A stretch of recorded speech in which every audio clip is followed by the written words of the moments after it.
Go ahead. Thank you. On the origins of COVID, there's a new Wall Street Journal story that 3 researchers at the Wuhan Institute of Virology were hospitalized with symptoms consistent with both COVID-19 and common seasonal illness in November of 2019. That's something that is apparently known to U.S. intel officials. So why isn't President Biden pushing for more access, more information to get to the bottom of exactly what happened? We are. And we have repeatedly called for the WHO to support an expert-driven evaluation of the pandemic's origins that is free from interference or politicization. Now, there were phase 1 results that came through. We were not, during that first phase of the investigation, there was not access to data, there was not information provided.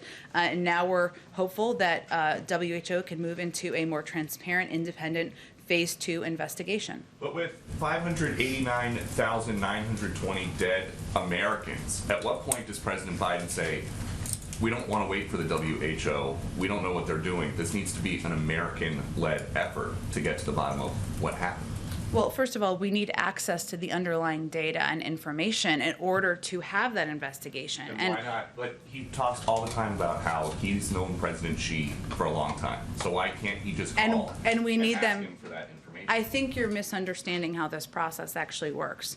An international investigation led by the World Health Organization is something that we've actually been pressing for several months in coordination with a range of partners around the world. We need that data, we need that information from the Chinese government. What we can't do, and what I would caution anyone doing, is leaping ahead of an actual international process. We don't have enough data and information to jump to a conclusion at this point in time. So is there any amount of casualties from COVID in this country that would make you want to not wait for an international effort and just do it as... Well, I have to say, I think the family members of the loved ones whose lives have been lost and deserve accurate information, data, not the jumping to a conclusion without having the information necessary to conclude what the origins are. What we do share, everyone in this country, is a desire to know how this started, where it started, and prevent it from ever happening again. That's something we all share. Go ahead.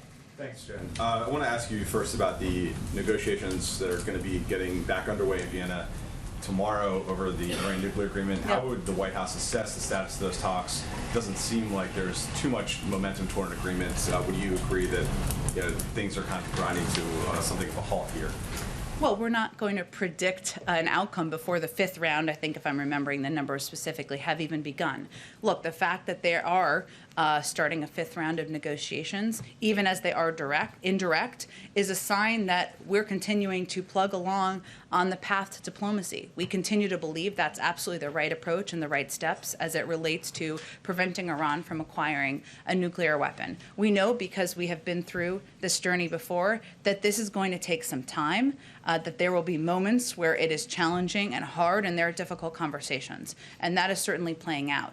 But the alternative would be not pursuing diplomatic negotiations and accepting that we won't have visibility or access to an understanding of Iran's capabilities like we have, which would be similar to the situation we've had over the last couple of years. So we're going to we have the best diplomats on the ground. We're going to keep plugging away, working with our European partners and seeing what we can achieve here.